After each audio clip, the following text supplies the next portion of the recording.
Welcome. Today we're reading the chapter The Jungle's Whisper of the novel The Son of Tarzan. Now, sit tight and let's get into it. Miriam returned slowly toward the tree in which she had left her skirt, her shoes and her stockings. She was singing blithely, but her song came to a sudden stop when she came within sight of the tree.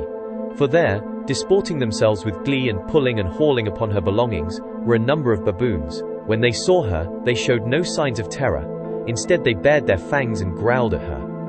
What was there to fear in a single Shitamangani? Nothing. Absolutely nothing. In the open plain beyond the forest, the hunters were returning from the day's sport. They were widely separated, hoping to raise a wandering lion on the homeward journey across the plain. The Honourable Morrison Baines rode closest to the forest. As his eyes wandered back and forth across the undulating, shrub-sprinkled ground, they fell upon the form of a creature close beside the thick jungle, where it terminated abruptly at the plain's edge. He reined his mount in the direction of his discovery. It was yet too far away for his untrained eyes to recognize it, but as he came closer he saw that it was a horse, and was about to resume the original direction of his way when he thought that he discerned a saddle upon the beast's back. He rode a little closer. Yes, the animal was saddled. The Honourable Morrison approached yet nearer, and as he did so his eyes expressed a pleasurable emotion of anticipation, for they had now recognized the pony as the special favourite of Miriam. He galloped to the animal's side. Miriam must be within the wood. The man shuddered a little at the thought of an unprotected girl alone in the jungle. That was still, to him, a fearful place of terrors and stealthily stalking death. He dismounted and left his horse beside Miriam's. On foot he entered the jungle. He knew that she was probably safe enough, and he wished to surprise her by coming suddenly upon her. He had gone but a short distance into the wood when he heard a great jabbering in a nearby tree. Coming closer, he saw a band of baboons snarling over something. Looking intently, he saw that one of them held a woman's riding skirt, and that others had boots and stockings. His heart almost ceased to beat, as he quite naturally placed the most direful explanation upon the scene. The baboons had killed Miriam and stripped this clothing from her body. Morrison shuddered. He was about to call aloud in the hope that after all, the girl still lived when he saw her in a tree close beside that was occupied by the baboons, and now he saw that they were snarling and jabbering at her. To his amazement, he saw the girl swing, ape-like, into the tree below the huge beasts. He saw her pause upon a branch a few feet from the nearest baboon. He was about to raise his rifle and put a bullet through the hideous creature that seemed about to leap upon her when he heard the girl speak. He almost dropped his rifle from surprise as a strange jabbering, identical with that of the apes, broke from Miriam's lips. The baboons stopped their snarling and listened. It was quite evident that they were as much surprised as the Honourable Morrison Baines. Slowly, and one by one, they approached the girl. She gave not the slightest evidence of fear of them. They quite surrounded her now, so that Baines could not have fired without endangering the girl's life. But he no longer desired to fire. He was consumed with curiosity. For several minutes the girl carried on what could be nothing less than a conversation with the baboons, and then with seeming alacrity, every article of her apparel in their possession was handed over to her. The baboons still crowded eagerly about her as she donned them. They chattered to her, and she chattered back. The Honourable Morrison Baines sat down at the foot of a tree and mopped his perspiring brow. Then he rose and made his way back to his mount. When Miriam emerged from the forest a few minutes later, she found him there, and he eyed her with wide eyes in which were both wonder and a sort of terror. "I saw your horse here," he explained, "and thought that I would wait and ride home with you. You do not mind?" "Of course not," she replied. "It will be lovely." As they made their way stirrup to stirrup across the plain, the Honourable Morrison caught himself many times watching the girl's regular profile, and wondering if his eyes had deceived him, or if, in truth, he really had seen this lovely creature consorting with grotesque baboons, and conversing with them as fluently as she conversed with him. The thing was uncanny, impossible, yet he had seen it with his own eyes. And as he watched her, another thought persisted in obtruding itself into his mind. She was most beautiful and very desirable. But what did he know of her? Was she not altogether impossible? Was the scene that he had but just witnessed not sufficient proof of her impossibility? A woman who climbed trees and conversed with the baboons of the jungle. It was quite horrible. Again the Honourable Morrison mopped his brow. Miriam glanced toward him. "You are warm," she said. "Now that the sun is setting, I find it quite cool. Why do you perspire now?" He had not intended to let her know that he had seen her with the baboons.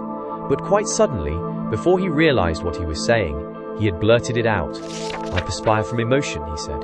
"I went into the jungle when I discovered your pony. I wanted to surprise you, but it was I who was surprised. I saw you in the trees with the baboons." "Yes?" she said, quite unemotionally, as though it was a matter of little moment that a young girl should be upon intimate terms with savage jungle beasts. "It was horrible," ejaculated the Honorable Morrison. "Horrible?" repeated Miriam, puckering her brows in bewilderment. "What was horrible about it? They are my friends. Is it horrible to talk with one's friends?" "You were really talking with them then?" cried the Honorable Morrison. "You understood them and they understood you?" "Certainly. But they are hideous creatures, degraded beasts of a lower order. How could you speak the language of beasts?" "They are not hideous, and they are not degraded," replied Miriam. "Friends are never that.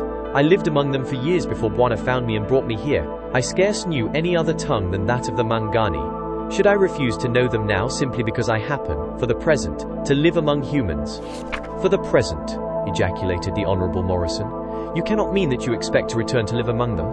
Come, what foolishness are we talking? The very idea. You are spoofing me, Miss Miriam. You have been kind to these baboons here, and they know you and do not molest you. But that you once lived among them? No, that is preposterous." "But I did, though," insisted the girl, seeing the real horror that the man felt in the presence of such an idea reflected in his tone and manner, and rather enjoying baiting him still further. "Yes, I lived, almost naked, among the great apes and the lesser apes. I dwelt among the branches of the trees. I pounced upon the smaller prey and devoured it, raw. With Korak and Art, I hunted the antelope and the boar, and I sat upon a tree limb, and made faces at Numa the lion, and threw sticks at him and annoyed him, until he roared so terribly in his rage that the earth shook. And Korak built me a lair high among the branches of a mighty tree. He brought me fruits and flesh. He fought for me, and was kind to me, until I came to Bwana. And my dear, I do not recall that any other than Korak was ever kind to me." There was a wistful note in the girl's voice now, and she had forgotten that she was bantering the Honorable Morrison. She was thinking of Korak. She had not thought of him a great deal of late. For a time, both were silently absorbed in their own reflections as they rode on toward the bungalow of their host. The girl was thinking of a godlike figure, a leopard skin half concealing his smooth brown hide as he leaped nimbly through the trees to lay an offering of food before her on his return from a successful hunt. Behind him, shaggy and powerful, swung a huge anthropoid ape, while she, Miriam, laughing and shouting her welcome, swung upon a swaying limb before the entrance to her sylvan bower. It was a pretty picture, as she recalled it. The other side seldom obtruded itself upon her memory.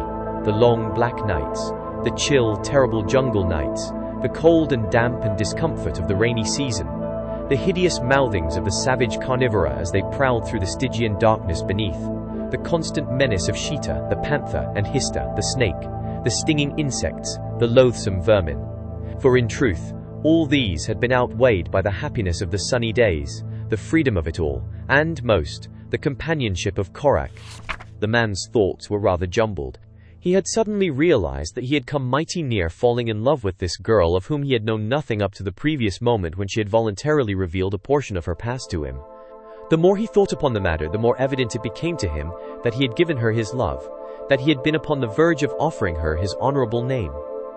He trembled a little at the narrowness of his escape, yet he still loved her. There was no objection to that according to the ethics of the Honorable Morrison Baines and his kind. She was a meaner clay than he.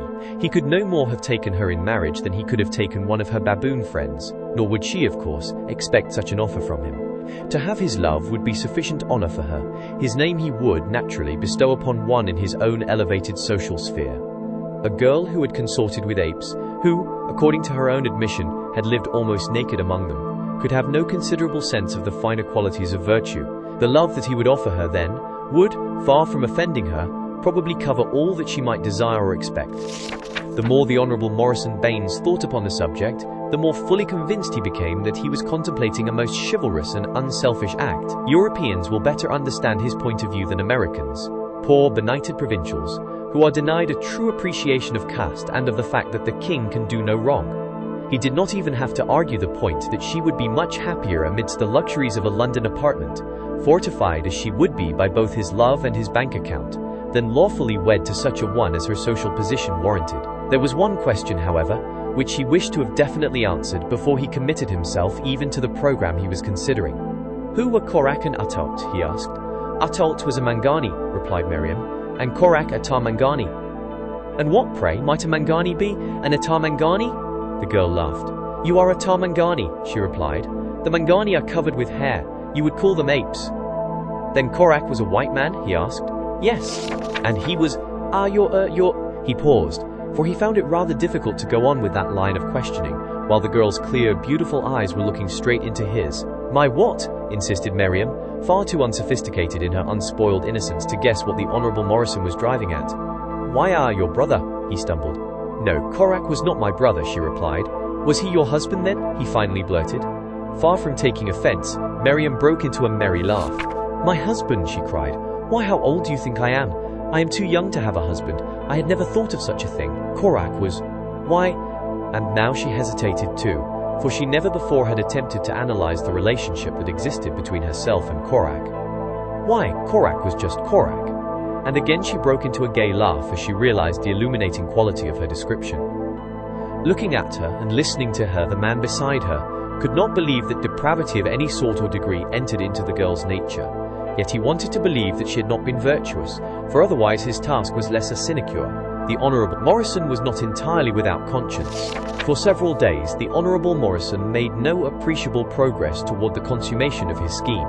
Sometimes he almost abandoned it, for he found himself time and again wondering how slight might be the provocation necessary to trick him into making a bona fide offer of marriage to Miriam, if he permitted himself to fall more deeply in love with her. And it was difficult to see her daily and not love her. There was a quality about her which, all unknown to the Honourable Morrison, was making his task an extremely difficult one. It was that quality of innate goodness and cleanness which is a good girl's stoutest bulwark and protection, an impregnable barrier that only degeneracy has the effrontery to assail. The Honourable Morrison Baines would never be considered a degenerate. He was sitting with Miriam upon the veranda one evening after the others had retired. Earlier they had been playing tennis, a game in which the Honourable Morrison shone to advantage, as, in truth, he did in most all manly sports.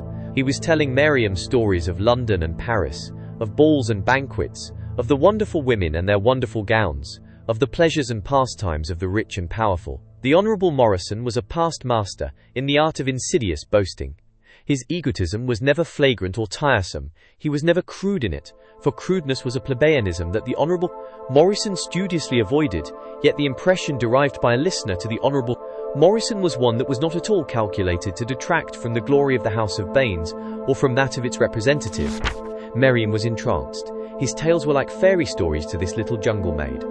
The Honourable Morrison loomed large and wonderful and magnificent in her mind's eye. He fascinated her, and when he drew closer to her after a short silence and took her hand, she thrilled, as one might thrill beneath the touch of a deity, a thrill of exultation not unmixed with fear.